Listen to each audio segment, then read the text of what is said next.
সম্মানিত মুসল্লিবৃন্দু, আসসালামু আলাইকুম ওয়া রাহমাতুল্লাহ।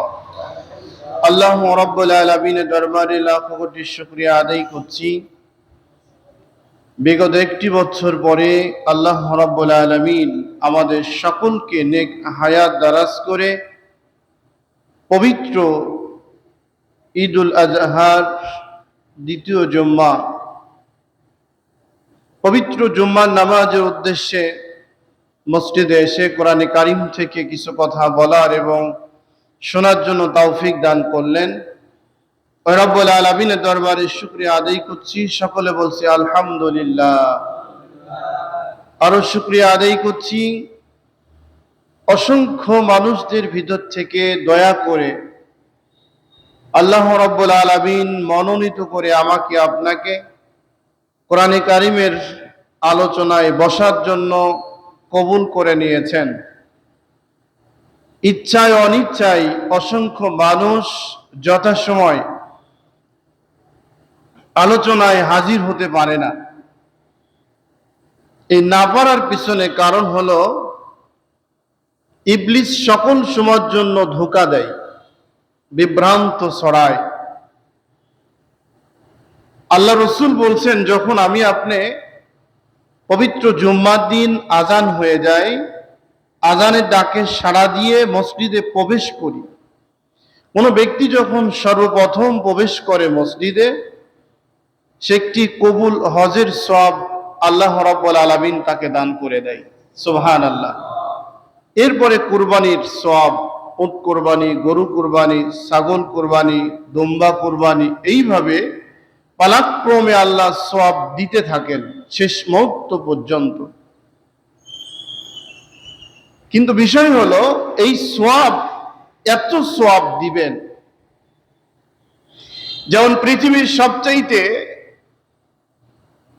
নির্দিষ্ট একটি জায়গা দোয়া কবুলের আরাফাতের মাঠ। গতকালকে যে 9 জিলহজ আরাফাতের মাঠে হাজী সাহেবগণ নারী পুরুষ ঐক্যবদ্ধভাবে সেখানে অবস্থান করে পৃথিবীতে এক মুহূর্তে আল্লাহ রাব্বুল আলামিন এত মানুষকে মাফ করে দেওয়ার নজির একটি জায়গাতেই, হজের মৌসুমে আরাফাতের মাঠে সমস্ত বান্দাকে আল্লাহ গুনাহমুক্ত করে দেন, নিষ্পাপ বানিয়ে দেন, এবং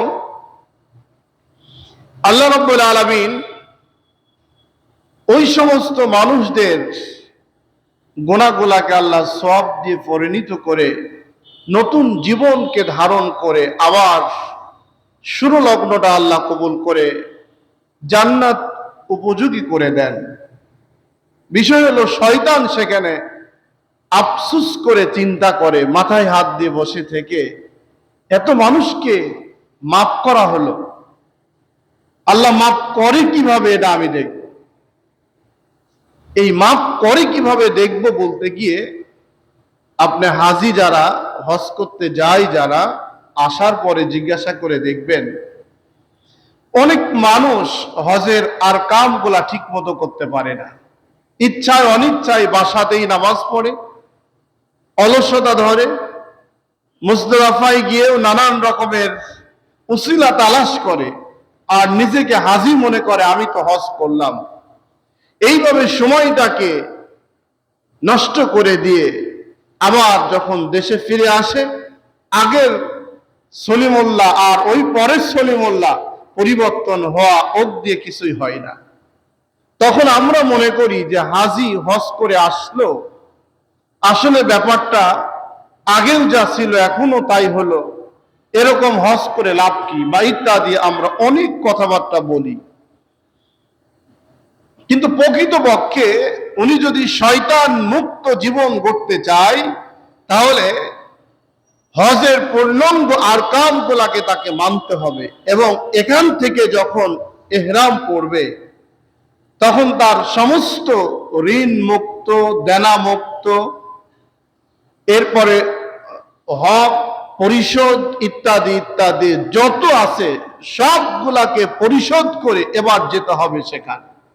এখন দেখা যায় জমি কিনছে ব্যাংকের টাকা দিয়ে, মেল ফ্যাক্টরি করছে ব্যাংকের সুদি টাকা দিয়ে, গাড়ি বাড়ি করছে ব্যাংকে সুদি টাকা দিয়ে। এইভাবে একটা একটা করে খুঁজতে গেলে দেখা যায় ও নিজেই সুদকে লালন করছে। এই জাতীয় মানুষদের আল্লাহ একটা হেফাজত করছেন শেষ জামানার নবীর কারণে। বিষয়টি খুব ভালো করে যদি আমি আপনি একটু গভীরভাবে মাথায় নিই, আমাদের কাছেও পরিষ্কার হবে। আমরা বলি না যে আসলে আল্লাহ কপালে যার যা রাখছে তাই তো হবে, এর বেশি কিছু না। আল্লাহ কপালে নির্ধারণ করে দিয়েছেন ঠিক, কিন্তু নিজের কপাল নিজে যদি পোড়ান, এই পোড়ানো দায়ভার আল্লাহ নিবে না, এটা আপনি নিজেই। যেমন দেখুন, পৃথিবীর ইতিহাস থেকে শুরু করে আজকে পর্যন্ত আদম আলাইহিস সালাম থেকে কুরবানি শুরু হয়েছে। হাবিল এবং কাবিল দুই ভাই কুরবানি দিতেন। ইতিহাস আপনারা কম বেশি জানেন। আদম আলাইহিস সালামের সময় জোড়া বাচ্চা হতো, একটা ছেলে একটা মেয়ে। তখনও ভাই বোন বিয়ে করা জায়েজ ছিল। এইবার যেই ভাই বোন একসঙ্গে আসলো, এই দুইজন বিয়ে করা হারাম। কিন্তু গতবার যারা আসছে ওদের সাথে অল্টারনেট করে বিয়ের একটা ব্যবস্থা ছিল। হাবিল এবং কাবিল যেই সময় আসলো, হাবিলের ভাগে পড়ল সুন্দরী মেয়ে, আর কাবিলের ভাগে পড়ল কালো একটি মেয়ে। এটাকে মানতে অরাজি। লম্বা ইতিহাস, সংক্ষিপ্ত আপনাদের একটি বিষয় বোঝানোর জন্য বলি। এখান থেকে শুরু হলো। কাবিল বলল, কোনো ক্রমেই আমি এটাকে বিয়ে করব না, আমি বিয়ে করতে চাই সুন্দরীটাকে। হাবিল বললেন, আল্লাহর সিদ্ধান্তের বাহিরে আমি কিচ্ছু করব না, যেটা আল্লাহর সিদ্ধান্ত সেটাই আমি মানতে চাই। দুই ভাইয়ের মধ্যে শত্রুতাই শুরু হলো। এরা তখন শত্রুতাই করতে গিয়ে তখন প্রমাণ করার জন্য বলল, আমরা এবার অমুক জায়গায় পাহাড়ে গিয়ে কুরবানি করব। দুইজন কুরবানির কাছে দাঁড়াবো, যার নসিব ভালো। ওই সময় সিস্টেম ছিল, যার কুরবানি কবুল হতো আল্লাহ রাব্বুল আলামিন কোথায় থেকে একটি আগুনের দলা পাঠাই দিতেন। আগুনের লিলহান শিকা চলে আসতো, ওটাকে গ্রাস করে নিয়ে কোথায় যেত আল্লাহ জানেন, এবং ওই কুরবানি জানতো, দুনিয়ার কোনো মানুষ জানতো না। কুরবানি করে দাঁড়িয়ে আছে দুই ভাই। হাবিলেরটা কবুল হলো, কাবিলেরটা কবুল হলো না। এরপরেও কাবিলের কথা আমি এটা মানতেই পারি না, আমি মানবই না। চরম শত্রুতায় দুই ভাই একটি পর্যায়ে গিয়ে হাবিলকে হত্যা করলো।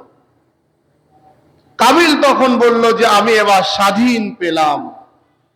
ভাইয়ের লাশটা নিয়ে দীর্ঘ সময় ঘুরছে, মাটি দিবে কিভাবে এখন পর্যন্ত সিদ্ধান্ত নাই। মাটি দেওয়ার কোনো সুযোগ এখনো চালু নাই, কবর দেওয়ার কোনো চালু নাই। আপনারা দেখবেন, এই যে কালো কাক আল্লাহ তাআলা পাঠালেন, দুইজন আসলেন, দুইজনের মধ্যে ওদের এত তীক্ষ্ণ ব্রেন আল্লাহ দিয়েছেন। একজনকে মেরে ফেলে দিয়ে আরেকজনকে মাটি পাও দিয়ে গর্ত খনন করে হাসুর দিয়ে ওই জায়গায় ওই ভাইটাকে রাখলেন। রাখার পরে যখন কাবিল দেখলেন যে একটা পশু যদি একটা মানুষকে মাটি দিতে পারে, আমি কেন পারি না, দুর্গন্ধ ছড়াচ্ছে পুরো এলাকার মধ্যে, ভাইয়ের লাশটা নিয়ে টানা শুরু করছে। এই জায়গার থেকে আমাদের যেই দ্বন্দ্বটা এ পর্যন্ত চলে আসছিল। হজ করতে যারা যায়, কপাল পোড়া ওরাই, যাদের হজটা কবুল হয় না, আজকে বুঝতে পারছে না। তাই যখন আমরা হাজিরা যখন পাথর নিক্ষেপ করে, যার পাথরটা হজটা আল্লাহ কবুল করেন, তার পাথরটা কোথায় আল্লাহ নিয়ে যান আল্লাহ ভালো জানেন।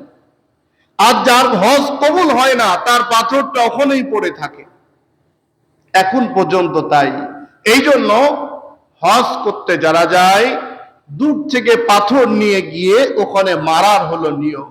কিন্তু অনেকেই ওই পাথর তুলেই ওখানেই মারে, কারণ হলো এই পাথরটা অভিশপ্ত। এরা যারা মারছে, ওর কবুল না হওয়ার জন্য ওই জায়গায় পড়ে আছে, স্তূপ হয়ে আছে। আর যারটা কবুল হয়েছে আল্লাহ কোথায় নিয়ে চলে গিয়েছে আল্লাহ ভালো জানে। সম্মানিত উপস্থিতি, এই বিষয়টা এই জন্য বললাম, আল্লাহ যদি এই সিস্টেমটা চালু রাখতেন, যে কুরবানির যে বিষয়টি, আজকেও যদি আমরা যারা কুরবানি করছি, হজ করছি, এই সিস্টেম যদি আল্লাহ চালু রাখতেন, বলেন তো বাংলাদেশে শতকরা 95 জনের কুরবানি নিয়ে ঝামেলা ছিল কিনা বলেন? চরম ঝামেলা ছিল।